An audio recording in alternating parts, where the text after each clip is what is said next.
სამართლებრივად არსებობს 3 კრიტერიუმი, რის გამოც შეიძლება პირი საბოლოო გადაწყვეტილების მიღებამდე იყოს პატიმრობაში.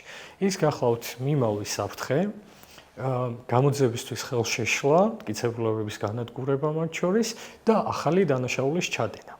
კანონმდებლობა ისე განიხილავს, რომ მოწმეზე ზემოქმედების საფრთხე არსებობს მაშინ, თუ მოწმესა და ბრალდებულს შორის არსებობს გარკვეული ტიპის სოციალური, ეკონომიკური, ფინანსური ან სხვა მხრივ სუბორდინაციული, მაგალითად დამოკიდებულება, რაც ობიექტურ ადამიანს აფიქრებინებდა, რომ შეიძლება ბრალდებულს გავლენა ჰქონდეს მოწმის ნებაზე. ამ შემთხვევაში და იმის გათვალისწინებით, რომ ყველა ეს ადამიანი იყო პოლიციის თანამშრომელი, ყველა ის ადამიანი იყო სამართალმცავი უწყების წარმომადგენელი, ბუნებრივია გავლენაზე საუბარი ბატონი გურის, ბატონი ჯანოს მხრიდან ფაქტობრივად ნულოვანია. რაც შეეხება მატერიალურ მტკიცებულებებს, ვიდეო მასალას, რომელიც ამოღებული იყო და უკვე ექსპერტიზა იყო ჩატარებული, ბუნებრივია ეს ეგავლენას არ ექვემდებარებოდა არანაირად, ის მატერიალური ფორმით უკვე არსებობდა, ერთის მხრივ სამართალმცავ უწყებაში, ხოლო მეორე მხრივ სასამართლო არქივიც კი ინახავდა უკვე. ეს პირები არ ყოფილან არის დროს ნასამართლები, სისხლის სამართლის წესით.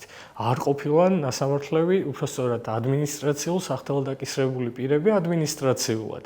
ბუნებრივია იმის მოლოდინი, რომ ისინი თავიდან და ხელახლა ჩაიდენენ ახალ დანაშაულს, არის ძალიან დაბალი. ჩვენ მათ შორის მზად ვიყავით ჩაგვებარებინა პასპორტები, რაც აუცილებელი პირობაა საზღვრის გადაკვეთისთვის. სასამართლოს გარდა უშუალოდ აღკვეთის ღონისძიებისა, როგორც არის გირავ მაგალითად, დამატებით შეუძლია პირს აუგზავნოს სახლიდან გასვლა.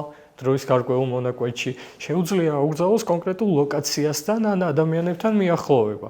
ზუსტად იმისთვის, რომ თავიდან აიცილოს განმეორების რისკი, განმეორების საფრთხე და ასე შემდეგ.